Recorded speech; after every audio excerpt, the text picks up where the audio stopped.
ახალ აქტმისეული სწავლების მიხედვით ნათლისღების შესახებ ვისაუბრებთ სტუმართან ერთად. ჩვენი სტუმარი გახლავთ თბილისის სასულიერო აკადემიისა და სემინარიის პედაგოგი რევაზ მუჯირიშვილი.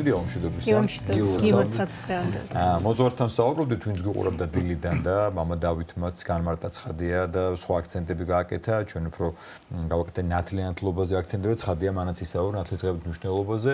აი ჩვენ ახალი აქტმისეული პერიოდი აიღოთ. სანამ მაცხოვარი ბრძანდება და სანამ ქრისტე მიდით ნათლისღებამდე მანამდე იოანე მოქმედებს, იოანე ნათლისმცემელი, ხო?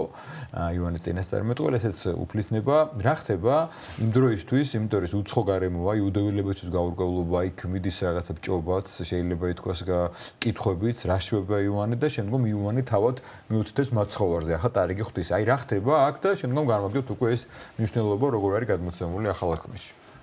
მოგესალმებით თქვენს მაყურებელს. და მიულოცავ სრულიად საქართველოს, მოგილოცავ თქვენს ბუნებრივია დღევანდელ დღესასწაულს, იმიტომ რომ ეს არის განსაკუთრებული თავისი შინაარსით, თავისი ისტორიით, განსაკუთრებულობას მისას ერთი მნიშვნელოვანი დეტალი ხაზს უსვამს, რომ ეს არის ერთადერთი საიდუმლო, რომლის გარეშეც ფაქტობრივად ვერ მოხდება ვერანაირი საიდუმლოები ცხოვრებაში მონაწილეობის მიღება. ეს არ არის ყველაზე აღმატებული საიდუმლო ბუნებრივია შინაარსობრივი თვალსაზრისით, მაგრამ ეს არის ერთადერთი, როგორც თქვი, რომლის გარეშეც ვერ იმოქმედება დანარჩენი. თავი საშუალება შეიძლება ასე ვთქვათ. წმინდა გრიგოლ ღვთისმეტყველი სხვათა შორის ამას უწოდებს, ეს არის ეტლი ღმრთისაკენ. ანუ ეტლი ადამიანი, რომელიც შედგება საბრძოლველად და მიემართება და ერთადერთი მიზანი არსებობს, ეს არის ღმერთთან მსრბოლობა და ამ საიდუმლოს გარეშე, იმიტომ რომ კი არის უდიდესი საიდუმლოებები, ბუნებრივია უდიდესი დღესასწაულები, მაგრამ თუ არ გახდა ადამიანი ეკლესიის წევრი, ბუნებრივია ვერც ერთ მათგანში მონაწილეობას ვერ მიიღებს.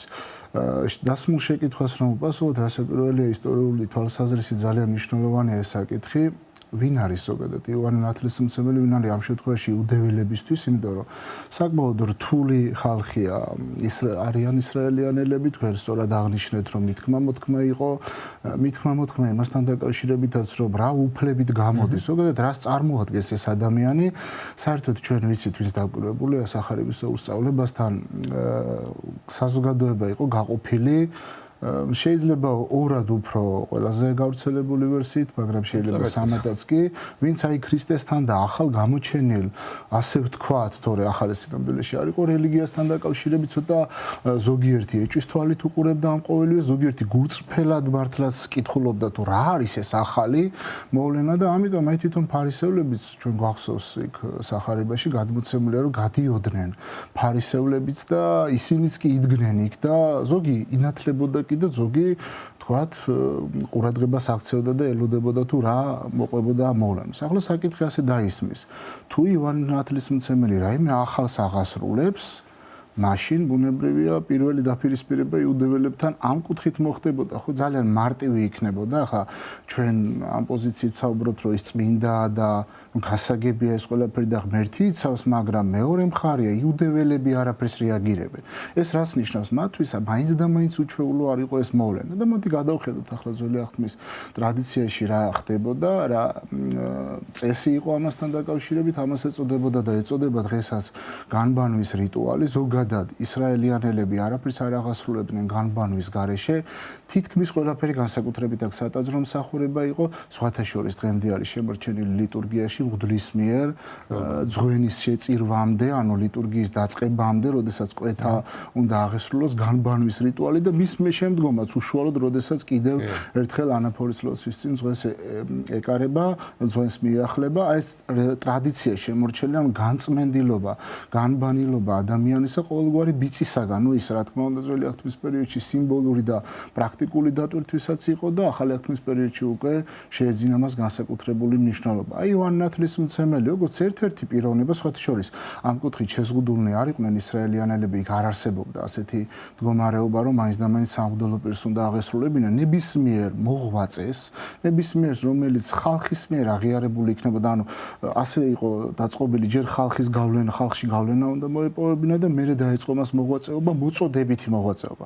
რა თქმა უნდა, ეს ძალიან მნიშვნელოვანია, რომ ამას 30 წლამდე ვერ აღასრულებდნენ ჯულისეული კანონის მიხედვით, ამიტომ ხდება იოანე ნათლისმცემლის შემთხვევაშიც და თავად მაცხოვრის შემთხვევაშიც 30 წლამდე მოცდა, ასე რომ ვთქვათ, იმიტომ რომ მანამდე ჯულის წინაშე იქნებოდნენ ისინი, სხვათა შორის ესე ძალიან საინტერესოა, ზოგადად ჯულისეული აღსრულება, ჯულისეული ქმედებანი ქრისტესგან, ადამიანისგან, პიროვნებისგან, მოდი ასე ვთქვათ, რომელსაც აბსოლუტურად არაფერში არ სჭირდება არც ერთი მათგანი, მაგრამ მაინც აღმასრულებელია და აღმასრულებელია იმაზე მეტად კი არა, ფაქტობრივად სრულყოფილად, რომელიც ვერ გააკეთა ვერც ერთმა უდიდესმა ისრაელიანელმაც კი. ესეც ძალიან საინტერესო ზოგადად საკითხია.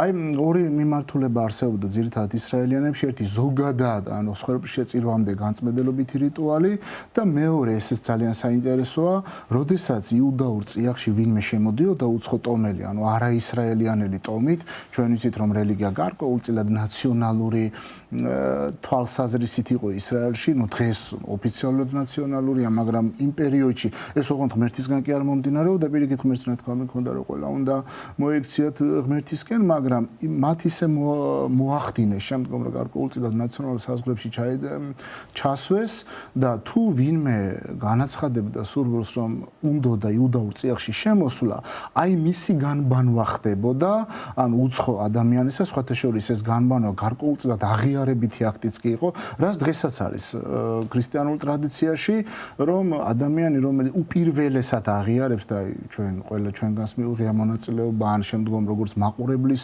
თავად საიდუმლოს თან დაკავშირებით მე როგორც მაყურებელი და გვახსოვს იქ რომ უპირველესად ხდება მოწოდება ნათელღებულისა განეშორება თუ არა სატანას და შეუდგება თუ არა ქრისტე.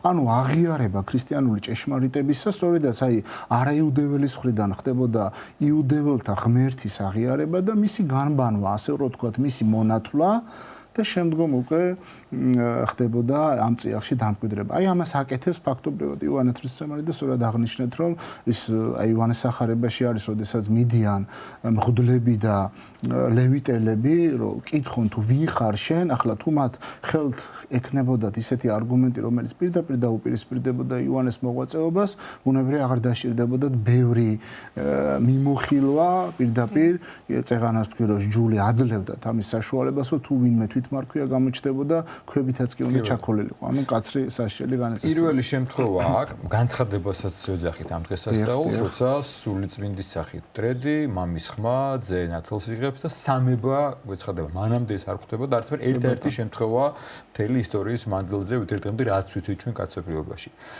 როგორ განიმარტება, რატომ მაინდა-მაინც მაშინ და იქ და იმ დროს ხდება განცხადება? სხვათა შორის ტერმინოლოგია ზოგადად ძალიან საინტერესოა, სხვა მხრივად საინტერესოა, მით უმეტეს თუ ჩვენ გავიხსენებთ, რომ ქართულ საეკლესიო ტრადიციაში შემორჩენილი ტერმინი სახელწოდება ნათლისღება ერთადერთი ანალოგი ფაქტობრივად არ იძებნება. ძალიან ბევრი მნიშვნელოვანი შესატყვისი გვაქვს ჩვენ, უფრო მეტად გავრცელებულია ბერძნულიდან მომდინარე ბაპტისმა, ანუ უფრო წყალში შთაფლას გულისხმობს, აი ნათლისღება რაც არის ქართულში დამკვიდრებული, ეს დღესდღეობით არ გვხდება არცად. არ ვამბობთ, რომ სხვათა შორის არის ხოლმე ხანდახან ინტერნეტ სივრცეში ესეთი სტატიებიც დაწერილი, უცხოელთაგან სამწუხაროდ ქართულთათვის ცოტა ისეთი არასახარბიელო ისტორიებიც კი წარმართობასთან დაკავშირებული. რა თქმა უნდა, ეს სიცრუე პირიქით, მეცნიერული თვალსაზრისით, ეს კონკრეტულად ეს ფაქტი ხას უსვამს, რომ საქართველოს ქრისტიანულ წიაღთან კავშირი ჰქონდა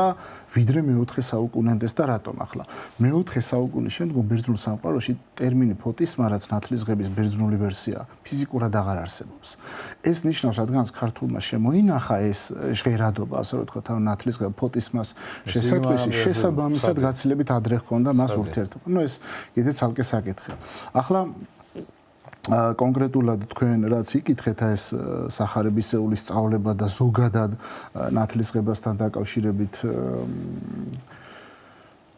რაც არის განცხადება, რატომ მაინც და მაინც ამ დროს, სხვათა შორის ლიტურგიის დროს, აი ახლა დღეს ლიტურგია აღესრულება ზოგიერთ ტაძარში და თუ ყურადღებას მიაქცევენ, როდესაც სისკარი იწყება 6 ფსალმუნება იკითხება მე დავითისგან და შემდგომ უკვე დიდი კვერესი ეს არის კიდევ ერთხელ ადამიანური უსუსურების აღიარება და შემდგომ მოყვება დიაკონისგან ან თუ დიაკონი არ არის მღვდლისგან ღმერთი უფალი და გამოგიჩნდა ჩვენ საეკლესიო განმარტებელთაგან განსაკუთრებით აი სიმონ თესალონიკელი და წმინდა ნიკოლას კაბასილა რომლებიც ლიტურგიას განმარტავენ მათგან ერთხმად აღინიშნება ეს რომ ეს ორ მოვლენას უსვამს ხაზს ერთი ეს არის ქრისტეს შობა ხორციელად შობა როდესაც გამოცხადდა ამ ქვეყნად ოღონდ გამოცხადდა დაფარულად მოდი ასე ვთქვათ და მეორე ეს არის ნათლისღება როდესაც უკვე გაცხადდა ანუ ერთია როდესაც ქრისტე იშვა და ბუნებრივია ჩვენ სამყაროს მოევლინა და მეორე უკვე საცნაური გახდა სხვათათვის იმიტომ რომ წეგა როგორც აღნიშნე ჩვენი უდავრი ტრადიციის მიხედვით 30 წლამდე მოღვაწეობა არ შეიძლებოდა არა იმიტომ რომ კონკრეტულ შემთხვევაში მე თუმეტეს არ შეეძლო ქრისტეს რა თქმა უნდა ეს ასე არ არის არამედ ჯულისეული წესის მიხედვით არ იყო დასაშვები ამიტომ როდესაც ქრისტე იწყებს მოღვაწეობას უკვე და ის არის საკუთარ თავში განმაცხადებელი ერთადერთი ჭეშმარიტი ღმერთისა ბუნებრივია ამ დროს ხდება უკვე სამების გამოცხადება პირველი ასე რომ ვთქვათ აშკარა გამოცხადება ახლა სიმბოლოები აქვს ძალიან საინტერესო ზოგადად რას ნიშნავს ეს ვთქვათ ზეცის განხმა და მამის ხმა რას ნიშნავს სულიწმინდის გარდამოსვლა ბუნებრივია ნუ ეს გარდა იმისა რომ ამ განცხადებას უკავშირდება ამის გარდა თითოეულ მოვლენას აქვს თავისი სიმბოლური კავშირი მაცხოვარი ჩვენ ვიცით სახარებისეულად რომ ის ამოდის წყლიდან შთაფლული იყო და შემდგომ ამოდის და სიმბოლურად გრიგოლ ღვთისმეტყველის სიტყვებს დავემოწმები რომ აღნიშნავს ადამიანთა აღმოყვანას წინასახეობრივ ანუ ადამიანთა ამოხსნას ჯოჯოხეთური ქვესკნელის ტყვეობისაგან ხოლო ცის განხმა ცის გახსნა მოასწავებს იმას როდესაც ადამიანმა დახშო კარი სამყაროსათვის და მის გამო უკვე ადამიანს დაეკარგა ფაქტობრივად საფრთხო წიაღი, ანუ დაეკარგა გულისხმობთ რომ სამოთხისეული ყოფობა, აი ქრისტემ განაღო ეს სამოთხე თავისთავად ესე წინამოსწავება იყო იმისა, რომ ქრისტე იქნებოდა ის პიროვნება, რომელიც ადამიანს კვლავ დაუბრუნებდა თავდაპირველ პატივს, ანუ რაც იყო სამოთხისეული დიდება. ამის გარდა ეს ძალიან საინტერესოა ისრაელის ტრადიციაში, ზოგადად არც ერთი ადამიანის მოღვაწეობა და არც ერთი მოვლენა არ ხდებოდა მოწმობის გარეშე. წიგნში ჯულში ჩაწერილიც კი იყო 2 და 3 კაცის მიერ დაემტკიცოს ყოველი სიმართლე. ანუ არ შეიძლებოდა რაც არ უნდა მართალი ყოფილიყო ადამიანი, თუ მას მოწმე არ ყავს, ის ფიზიკურად ვერ დამტკიცდებოდა. ამიტომ ნახეთ ახლა ქრისტეს მოღვაწეობა უნდა დაიწყოს. ხო, მან ნათელი იყო, ეს ნათლისღება ფორმალურია, ქრისტესთან დაკავშირებით ფორმალურია, მან უნდა დაიწყოს მოღვაწეობა, მაგრამ რამ უნდა დაამტკიცოს მისი ეს მოღვაწეობა? გასაგებია იოანე ნათლისმცემელი შემდგომ ამაზე საუბრობს, რომ აი ჩემდა ჯერ არც მოკლებად, ხოლო მის აღორძინება და მისკენ მიდრეკს, მაგრამ აი მამისეული, ანუ ღვთისეული დამოწმებაა საჭირო, ამიტომაც ზეციდან ხმა რომ ეს არის ზეჩემი საყვარელი, რომელიმე სათნო იყავ მაგის ისმინეთ, აი ეს არის სხვათა შორის ეს სათნო იყავს, ამას განმარტავენ, ახლა ჩვენ ვიცით რომ ყოვლადწმინდა სამპიროვანი ერთი ღმერთი, ბუნებრივია თანასწორნი არიან, ასე რომ თანასწორია ღმერთები და ყოველივე აბსოლუტურად ყველაფრით მარტო პირებით არიან გამოვნებით განსხვავებულნი, თითქოს რაში სჭირდება რაიმე მოწმობა თავად ღმერთს, მაგრამ აქ ჯერ ერთი კაცებას განეკუთვნება ეს მოწმობა და მეორე.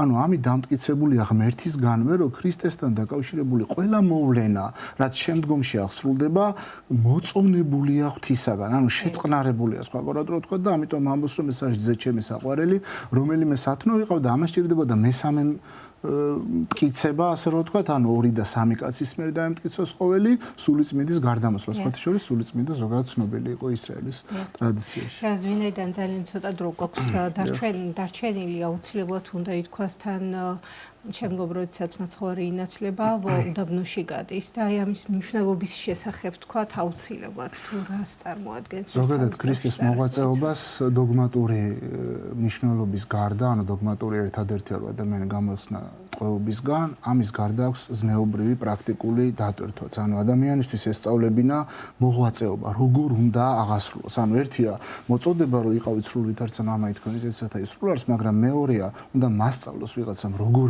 მე ასეთი. ამიტომ ქრისტეს ახლა წეგან რამდენჯერმე ვთქვი და კიდევ ერთხელ გავიმოვით რომ არც ერთი ქმედება ქრისტესთვის არ იყო, იმიტომ რომ თავად ღმერთია, ის მხოლოდ და მხოლოდ იმიტომ მოქმედებს ერთი მხრივ ჯულში არ იყოს და დანაშაულებული და არ თქვა რომ შენ შულს თუ არ აღასრულებ, როგორ უნდა გამოყვეთ და მეორე მხრივ გვასწავლოს როგორ უნდა ვიმოქმედოთ.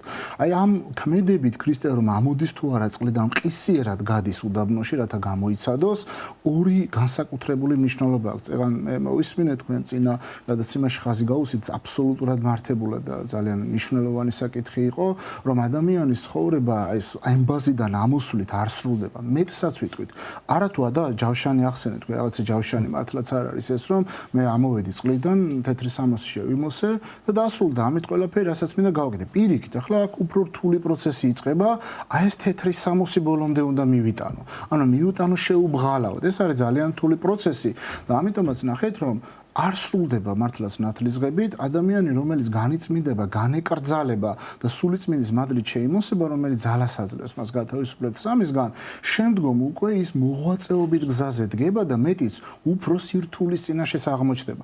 ეს არის ფაქტობრივად ბრძოლის გამოცხადება ეშმაკისადმი უკვე. ანუ მანამდე თუ მე ვიყავი ასეთ პოზიციაზე, ზოგადად ნათლისღებამდე ადამიანი არის თავდაცვის პოზიციაში, ის განელტვის ბოროტებას, ნათლისღების შემდგომ რამდენადაც გასაკვირი არ უნდა იყოს, იქით აქეთ გადადის იერიშზე. იმდენად ძალმოსილი ხდება ის, რომ აქეთ, ოღონდ ეს აქეთ იერიშზე გადასვლა საკმაოდ რთული პროცესია და ბუნებრივია ქრისტიანებმა გვეუბნება, რომ ახლა კიდევ უფრო რთული ცხოვრება იწყება, შენს ან რთული ეტაპი შენს ცხოვრებაში, იმიტომ რომ გიწევს კვეთება, მანამდე ისედაც ასეა, ეშმაკი უკვე აღარ აქცევდა განსაკუთრებულ ყურადღებას, რომ ისედაც არ იყო ქრისტესი, ხოლო როდესაც ქრისტესი ხდება ადამიანი, მაქსიმალურად ცდილობს, რომ წარსტაცოს მას და ეს არის სწორედაც უდაბნოში გასვლა ადამიანის გამოცდილება, ჩვენ ეპისტოლეებში არაერთ გზისა გვაქვს აღნიშნული, რომ გამოცდილება ადამიანს უდიდეს პატივს შესძენს, ან უდიდეს ბრძოლის უნარიანობას მოახვეჭებს და ის უკვე აი ამ გზაზე უკვე წმინდა და სპეტაკად წარდგება. დიდი მადლობა ესეთი საინტერესო განმარტებისთვის. თბილისის სასულიერო აკადემიისა და სემინარიის პედაგოგი რევაზ მოჯირიშვილი გვესაუბრებოდა ნათლისღების მნიშვნელობაზე.